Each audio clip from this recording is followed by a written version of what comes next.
Hi everybody, I'm back for the VC Andrews Part 2 vlog trilogy, and this is my cat. This is the first one that showed up in the earlier videos. Um, so I'm just gonna go ahead and finish up the history, basically from where I left off in Part 1 up until the present day. Um, okay, where did I leave off? After I found Ruby, I guess. I don't know if I necessarily, um, I know I didn't finish Ruby. Um, and I don't know if I necessarily started, looking for VC Andrews books, right away or anything. But I think I was definitely reading them by the time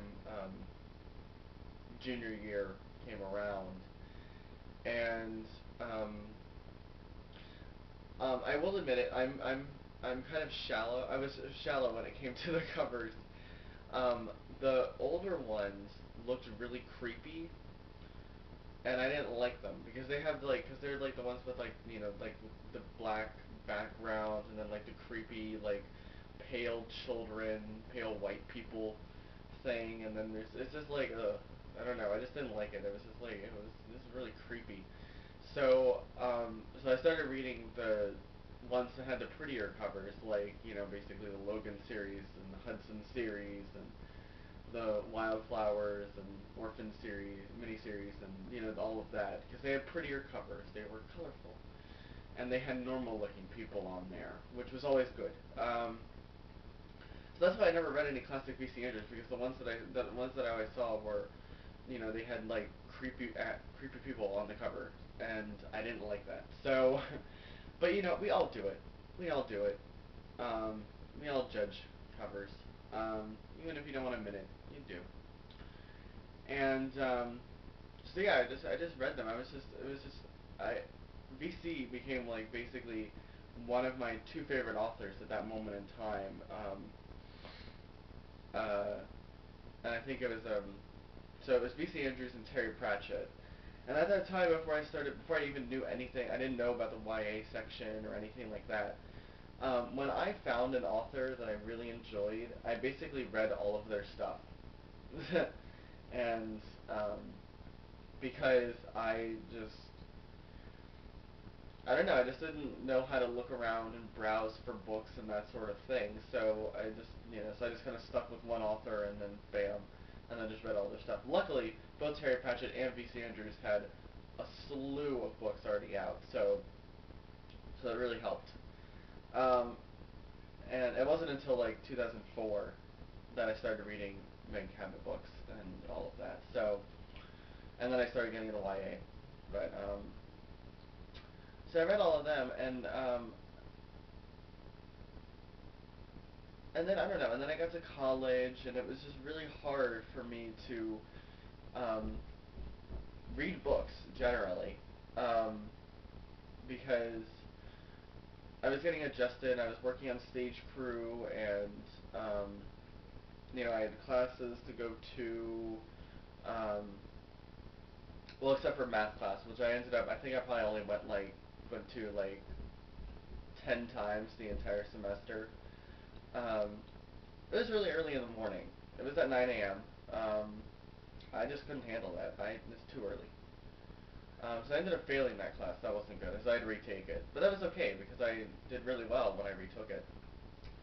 Um, so, uh, and then of course when you're in college, you've got like your friends are basically just right there. Maybe like either in the same dorm as you or the next dorm over, but they're within walking distance. And so that took up a lot of my time too. And so I just didn't have any time to read, and so kind of reading V.C. Andrews books kind of fell to the wayside. But I kept buying them whenever they came out, like just the new ones. I didn't go back and buy any backlog of her books or something.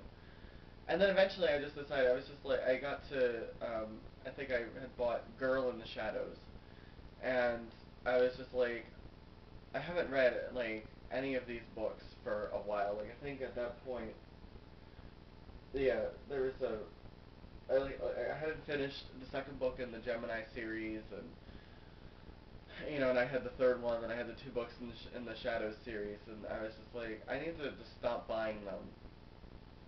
because and then read the ones that I've actually got before I do anything else. But then of course, by that time I was, reading other, YA books that I enjoyed a lot more.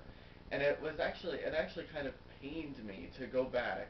Now it could just be, how the ghostwriter was writing it or whatever, but it really pained me to have to go back and read B.C. Andrews books after having read so many great, young adult books, and having branched out and having, read more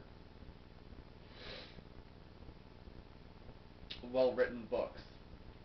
Um, Going back to B.C. Andrews, it was just like one of the things that really bugged me, and I don't know if B.C. does this. She probably does. Um, but I hate how the teenage characters call their parents mommy and daddy, and I'm like, no teenager would call their parents mommy and daddy. It's either, like mom, dad, maybe mother, father, that sort of thing, but not mommy and daddy. That's like for 10 and under. So that always bugged me. And then of course, but it always pops up. It always pops up, and it just really bugged me. And I was just like, oh my god, and so I don't know. And so now I just can't go back to B.C. Andrews books. But I'm hoping that with this challenge, I'm going to be going back. Since Taryn only said that we should do. I'm gonna go ahead and close the door. The cat's in heat, and she doesn't like being cooped up in the my roommate's bedroom all day. And so she scratches on the door. That's not good. But hopefully, but with this, I'll be reading classic B.C. Andrews books. Some of the ones that she actually read herself. I'm planning on reading. I'm gonna try and read the Dollenganger series, and then one of the other ones. I'm thinking, the Landry series. I'm thinking about reading that since I already have Ruby, and then My Sweet Audrina. So, yeah.